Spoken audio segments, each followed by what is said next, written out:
everybody, it's Richard Milligan here with 4C Recruiting. I am all dressed up in my winter stuff today. It's official. Winter has hit the Midwest, and man, this is the time of year where I'm like, man, I should really live in South Florida. So all of those of you that are in South Florida that really have one season, which is summer, I am envious of you today. But we're not here to talk about the weather. We're here to talk about recruiting, right? I'm going to give you some very some oversimplified framework for phone scripting. So if you listen to my podcast, we talk about phone scripting from time to time. If you're a recruiting leader, it's an important component to you winning in this area of recruiting. And so one of the things that I just kind of had an aha moment recently is like, why does my phone script work so well? My phone script sets somewhere between 30 and 40% appointment rates for recruiting leaders. And while I, for a long time, have understood some basic premises around it, I think this last week I came up with a very simplistic view of that and why it works. So I'm going to share that on the podcast today because not a lot of people know my phone scripting. But I think if you hit these three major components of any scripting on the phone, you would be successful. So we're going to share that today. I apologize, I got a bit of an upper respiratory infection. I'm not going to let that stop me, so I won't be able to pause or mute here, but I will be able to pause or mute on the podcast. So if this bugs you for some reason, then and you don't want to hear me coughing, go to my podcast, Recruiting Conversations. It's on iTunes, it's on Google Play, it's on several other platforms, including Spotify, and you can actually listen to it there by searching Recruiting Conversations or my name, Richard Milligan. So let's get started with this here in 3 and in 2 and in 1. Hey everybody, it's Richard Milligan here with Recruiting Conversations. I welcome you back. It is the start of a week. I'm recording this on a Monday, and I had a couple of minutes here before I get into my week being really hot and heavy, like probably most of you. We are 2 weeks out from Thanksgiving. Gosh, it's hard to believe 2019 has flown by. If it's been anything for you like it has been for me, I'm now looking at the calendar going, how in the world did we get here? I tell you what, it's been a great year. I hope it's been a great year for many of you listening to the podcast. We've in terms of like the vision that we cast for 2019, the goals that we established, the things that we wanted to accomplish as an organization, we've really been blown away by what we've been able to do. And I think the podcast has been an important component of that. So I just want to say thank you for listening. Thank you for passing this on. We now have several thousand people that listen to the podcast each week. And that means a lot to me because it means that you all are sharing this. And that means that we're bringing some value to you at some level. And so that's what we're really all about. If you check out our YouTube channel, our Vimeo channel, you'll notice that all week long we're giving away value to you. And I think that value will continue to grow and will continue to improve. We're a relatively small organization here. I think we have 9, maybe 10 people now on board. And because of that, we're limited in terms of how much effort and energy we can put around the free resources. But one of our big goals going into 2020 is to exponentially increase the free resources that we're providing. And so some of the ways that we'll actually do that will be to actually begin doing, having a larger Facebook component where we'll be going live inside a closed Facebook group. So if you're not there already, please join us there. You will find Recruiting Mastermind with Richard Milligan on Facebook. You can join us there. And one of our goals for 2020 is going to be going live there several times per week with free content and really working to build a community. That's one of the things that we want to do with this is I think as a recruiting leader, when I look at my time and the 25 years I spent in this role, 15 of that in one industry, it was actually a pretty lonely place to be.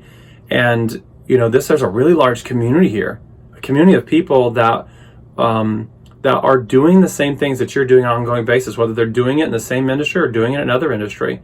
The recruiting leader role is someone who actually manages a team, but then is also responsible for building that team, growing that team.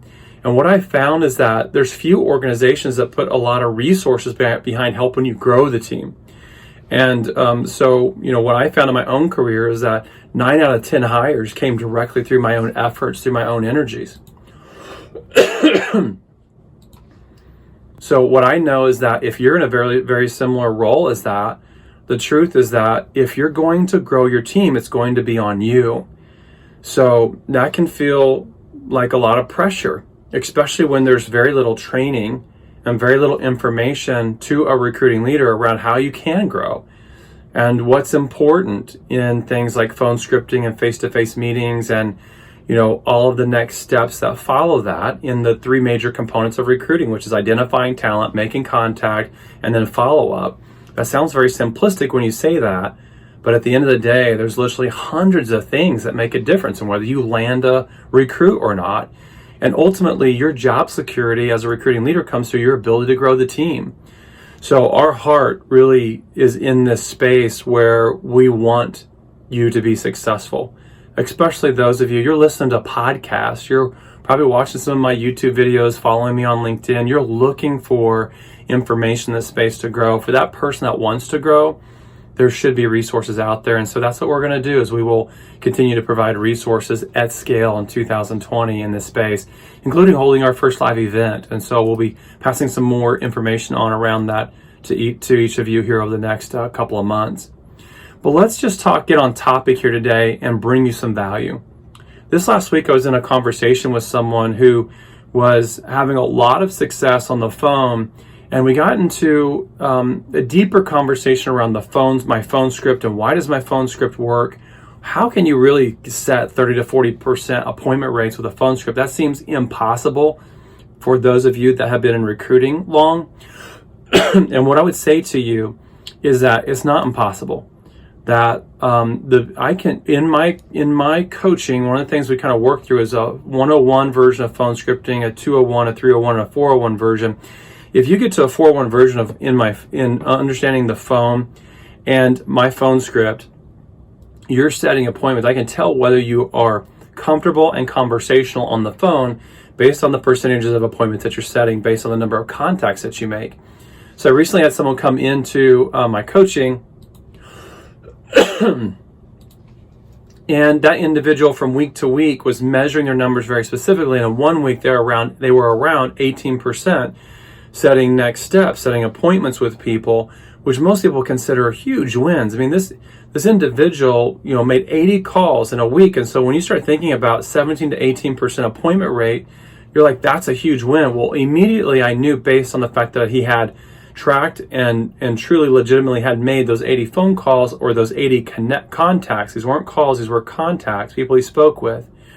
And the fact that he had about an 18% appointment rate, that something was off with the phone. And so we began to talk about that. Most people would say, what are you talking about? That's a huge win. Like, don't even think that that's possible to get that kind of a win. And what I would say is that immediately I knew that something was off, because I have the data in my coaching to say that you should be able to set on the low end around 30% and on the high end around 40% appointment rates if you're using my phone script. You know it by heart, you're able to overcome objections, and it sounds conversational. It sounds like it's altruistic, and it's coming from you trying to actually bring value versus you trying to win a recruit. And so we worked on it that week. He came back the next week and was in the mid-30s in terms of just 1 week improvement from the prior week of setting appointments. And that was because he had really focused on honing his phone script and getting conversational. One of the things I always say is that your phone script, someone should be able to wake you up like that in the middle of the night and say, what's your phone script? And you should be able to respond to them immediately with what it is. Like, it should be that ingrained on your brain. The phone is a primary tool for you. And if you are not the consummate pro on the phone, you will limit the amount of success that you have. If you don't know how to overcome every objection immediately well, if you don't have a solid script going in and you're just winging it, basing it on a feeling, basing it on this idea that you know what you want to say, okay, what I would say is this, is that the professional, right, takes their craft serious. I can't imagine being an NBA player And a lot of things correlate to basketball these days because I've got a couple of boys that just live and breathe basketball. And so we're at a basketball practice or a game 4 or 5, maybe 6 nights a week. So a lot of it to me goes back to basketball. But when I think of basketball, I think of, imagine trying to step on the NBA floor, right? Where the best of the best, the elite, actually have honed their craft for years and years and years and sacrifice so much to get there and to show up and just wing it.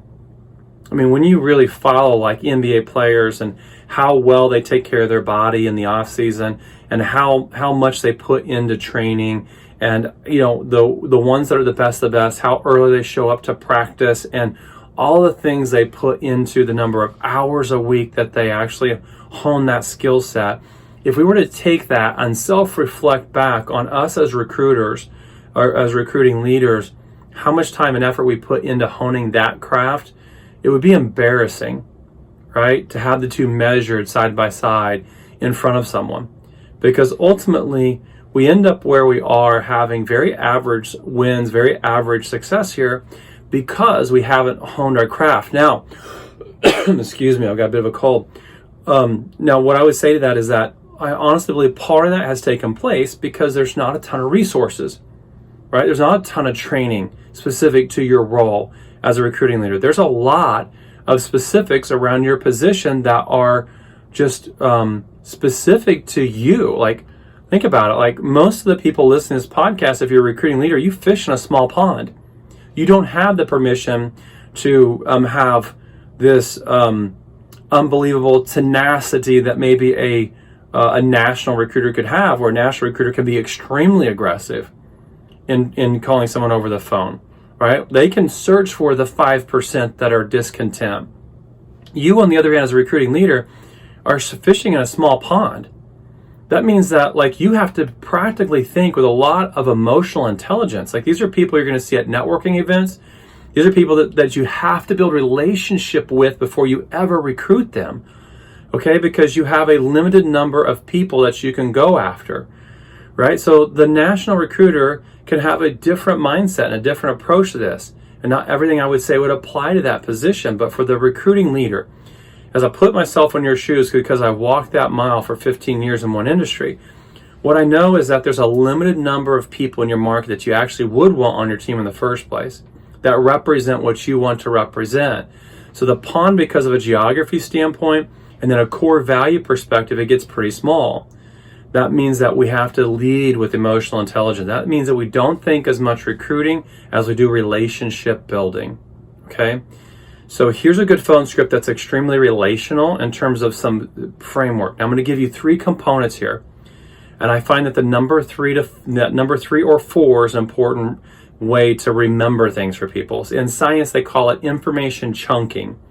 Our brain will remember information in chunks of information most easily when it's presented in 3s or 4s.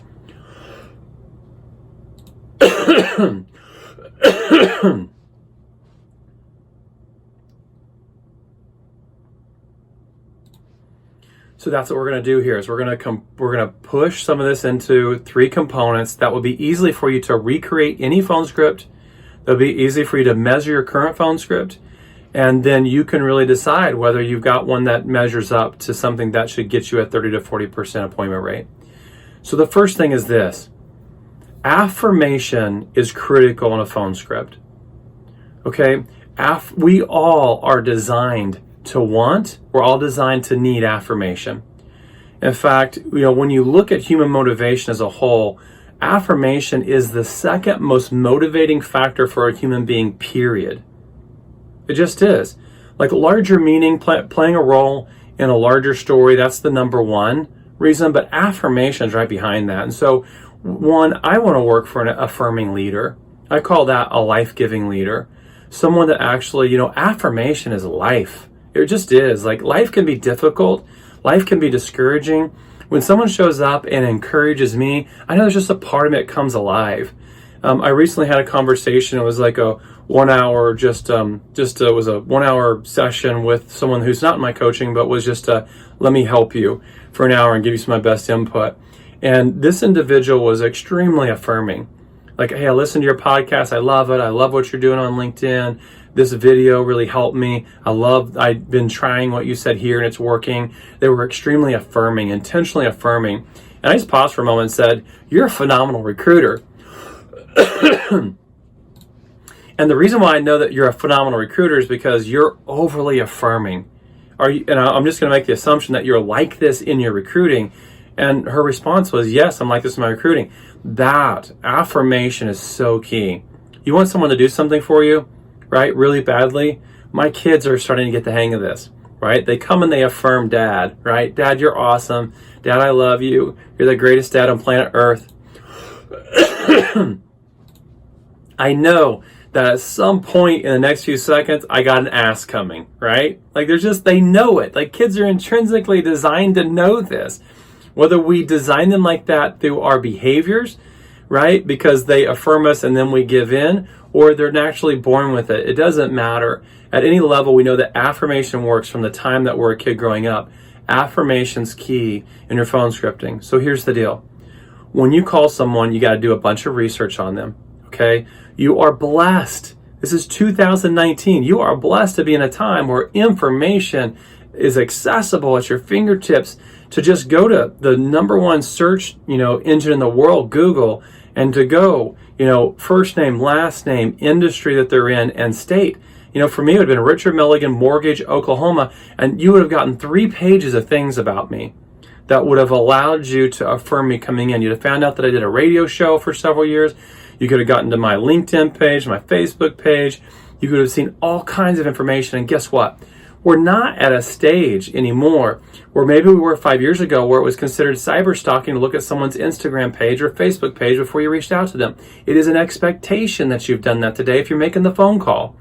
So if someone doesn't want you to see their information, they'll have their privacy settings set to where you can't see them.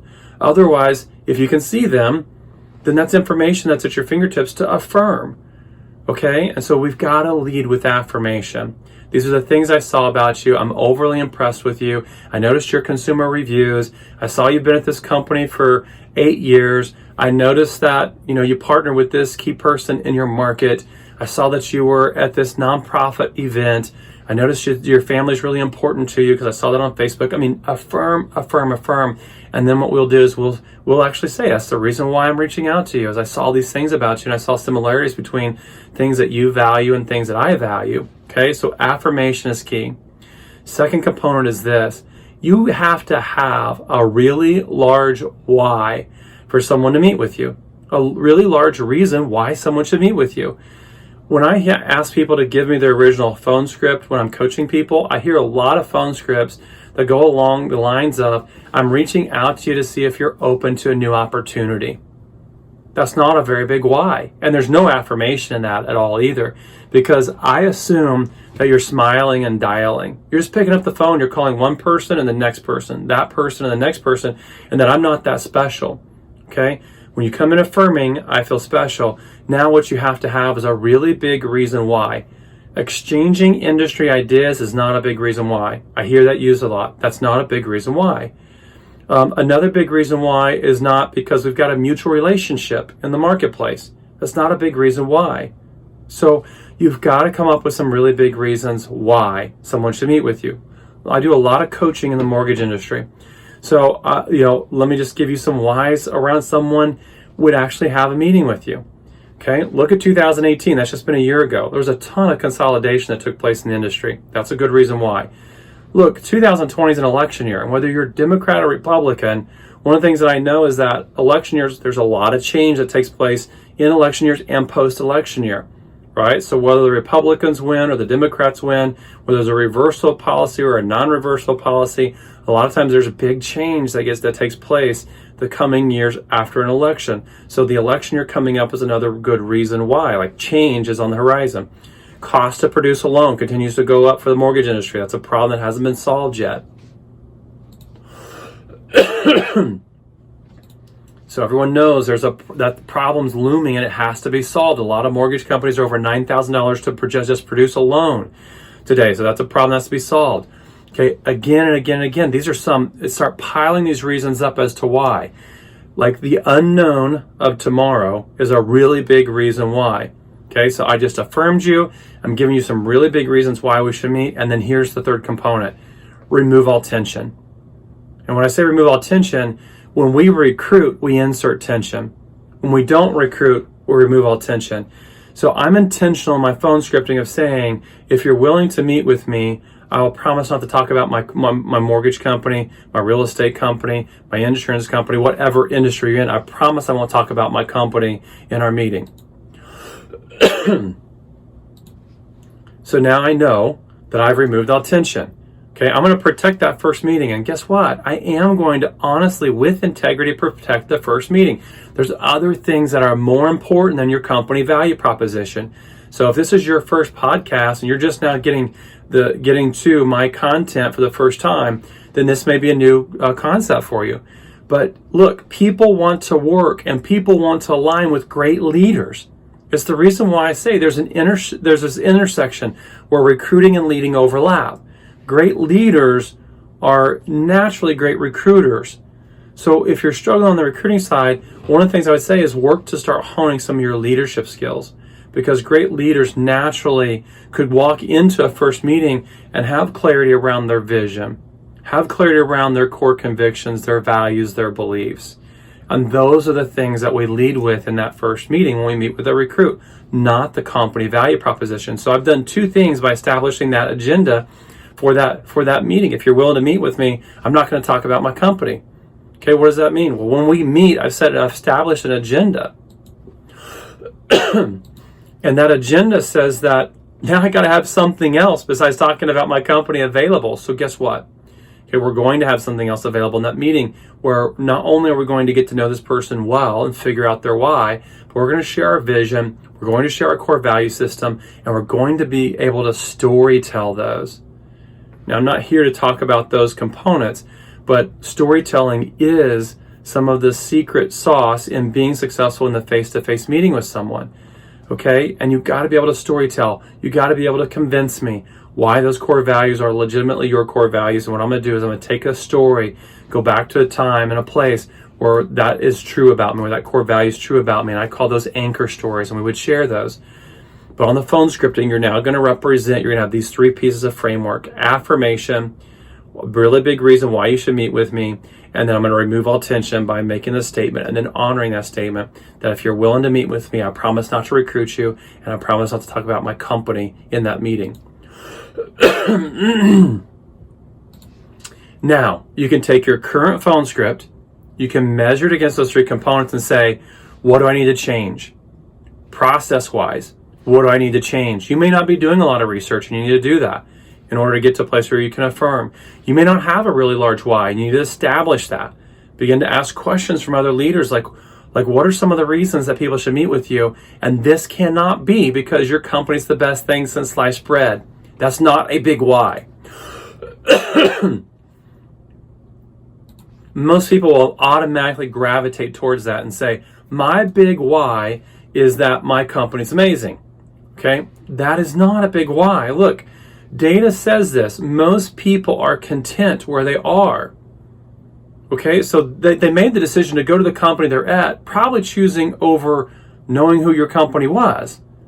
Okay, so it's not your company value proposition. That can be the big why. That's what I call the opportunity improvement offer. The opportunity improvement offer just says you're a little bit better. Okay, we're just a little bit better. And that is the least reason why someone's going to actually join your organization. Okay? Look, we say this all the time. People leave companies for bad leadership. People leave companies for bad managers. And when I make that statement, I get a lot of head nods. You're right, people do. Then where's the disconnect? If people leave companies for bad leaders, for bad managers, then don't people join organizations for great leaders? Or what they believe they're buying into as great leadership? Now, the truth is that in a lot of industries, we let people down. We oversell what we have to offer in terms of leadership, and people get there, and there is a lack there. Okay, and that's just a true statement. And that's why there's this intersection I say where recruiting and leading overlap, because great leaders, when they sell their leadership, their vision, their values, their belief system, they deliver on those. And so not only are they able to recruit, they're actually able to retain. And the only way to win the long game of recruiting is by retaining your people. So really big reason why. And then we're going to remove all the tension as to why they're willing to meet with us. And if you'll do that and you'll incorporate that into what you're doing in your phone scripting, then guess what? You've got a powerful phone script. You're going to have more people say yes to it. And not only that, but it's going to force you to have a better process, because then in a face-to-face meeting, you will not talk about the company. Okay?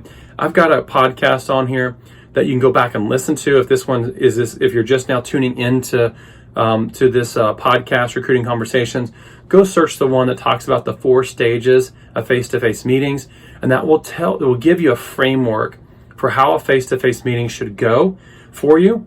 If you are going to follow a process like what I'm laying out here for you, it's a better process. It's how you get into relationship building. And look, we go back again, recruiting leaders have to have a different mindset, a different process.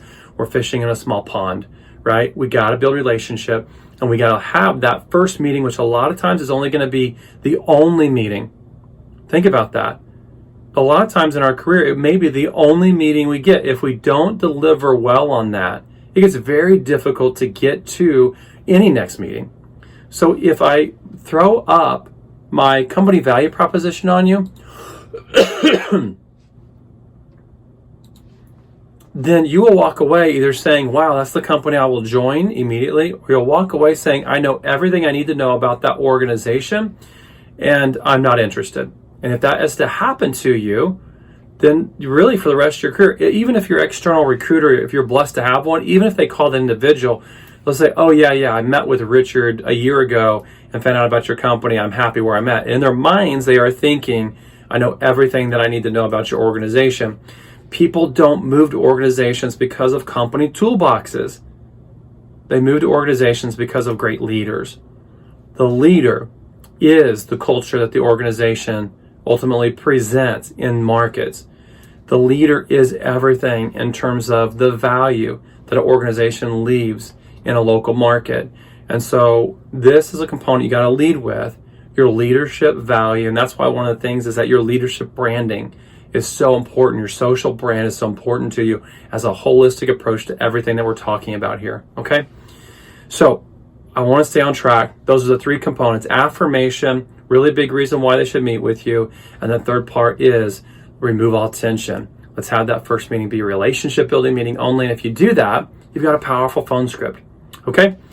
So thank you for tuning in. Apologize, I muted out most of my coughs, so there's some pauses here. It was me muting those out. Looking forward to hosting another Recruiting Conversations later on this week.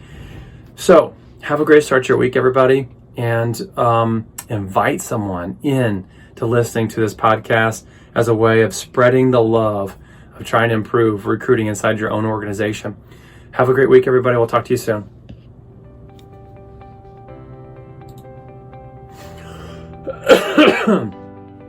Okay, I apologize. I can't get over this. I'm on everything. I'm on antibiotics. I'm on a steroid. I went and got a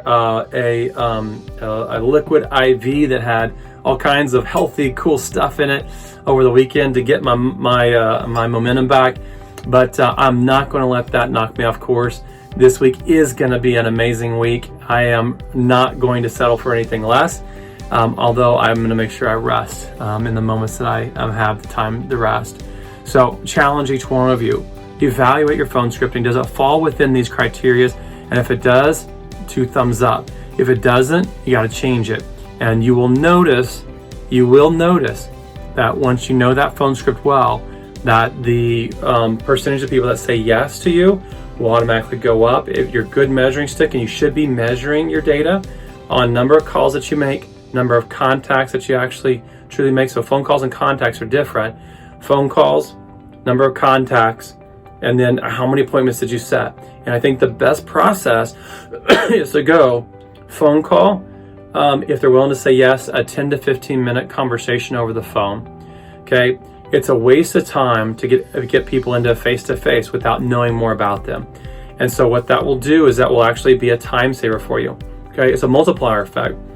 What I would do is on the phone, great phone script, yes to later this week, a 10 to 15 minute phone conversation where there's no recruiting allowed.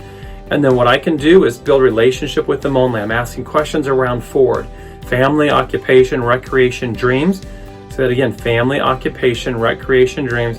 Okay, Tell me about your family, tell me about your work, tell me what you do for fun, and tell me something dreamy that you want to accomplish in the next 5 years. That's a framework for that.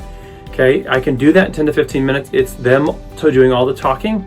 I can create a lot of synergy, and then from that I can say, I would like to extend this conversation into a face-to-face. And again, if you're willing to say yes, I put my hands up because this is removing all the tension. If you're willing to say yes to that, then I will promise that I won't talk about my company in that meeting, just continue getting to know you and establishing the relationship. So that becomes the next step to that. And that's an incredible process that works extremely well for the recruiting leader.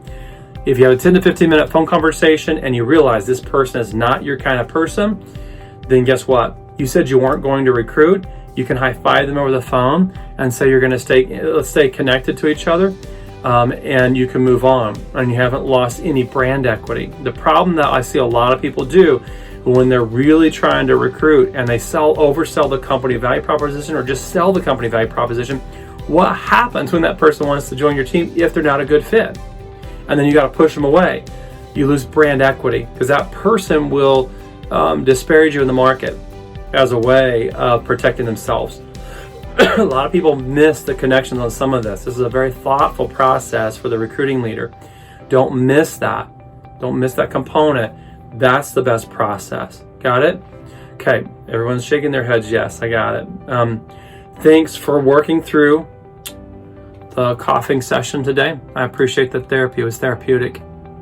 Have a great week, everybody. I look forward to dropping another video to you soon here on my YouTube channel or YouTube channel.